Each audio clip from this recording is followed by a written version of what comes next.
నోరు తెరుస్తున్నప్పుడు నొప్పిగా ఉంటుందా? మౌత్ ఓపెన్ చేస్తున్నప్పుడు కట్ కట్ కట్ అని పాపింగ్ నాయిసెస్ వస్తున్నాయా? అసలు ఇవి ఎందుకొస్తాయి? దీని ప్రివెన్షన్ ఏంటి? ట్రీట్మెంట్ ఏంటి?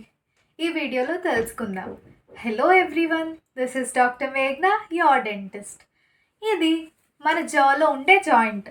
దీనిని టెంపోరోమాండిబులర్ జాయింట్ అంటాం. ఈ టెంపోరోమాండిబులర్ జాయింట్ మన మౌత్ ఓపెన్ చేయడానికి, క్లోజ్ చేయడానికి అండ్ అదర్ జా మూమెంట్స్కి యూజ్ అవుతుంది. ఈ టెంపోరోమాండిబులర్ జాయింట్లో డిస్క్ అరిగిపోవడం వల్ల టెంపోరోమాండిబులర్ జాయింట్ డిసార్డర్ అనేది వస్తుంది. ఈ టెంపోరోమాండిబులర్ డిసార్డర్లో ఇయర్ ముందు పెయిన్ రావడం, జా అంతా పెయిన్ఫుల్గా అనిపించడం, నోరు తెరవలేకపోవడం, నోరు తెరుస్తున్నప్పుడు క్లిక్కింగ్ ఆర్ పాపింగ్ నాయిసెస్ రావడం చాలా కామన్.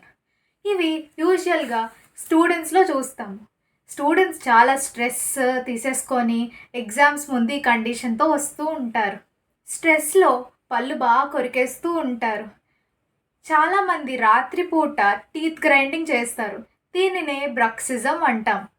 సెకండ్ కామన్ కాజ్ ఏంటంటే మాలక్లూజన్, అంటే వంకరగా పళ్ళు ఉంటాయి కొంతమందికి, అవి ట్రీట్మెంట్ చేయించుకోరు, క్లిప్లు వేయించుకోరు. దానివల్ల కూడా ఈ ప్రాబ్లమ్స్ వచ్చే ఛాన్సెస్ ఉన్నాయి. గట్టిగా ఏమైనా ఒక పదార్థం ఒకవైపు నుంచే కొరికితే ఈ ప్రాబ్లం వచ్చే ఛాన్స్ కూడా ఉంటుంది. దీనికి ట్రీట్మెంట్ ఏంటి అనేది నేను ఇంకొక షార్ట్ చేస్తాను. Hope this is clear. For more such content, subscribe to my channel.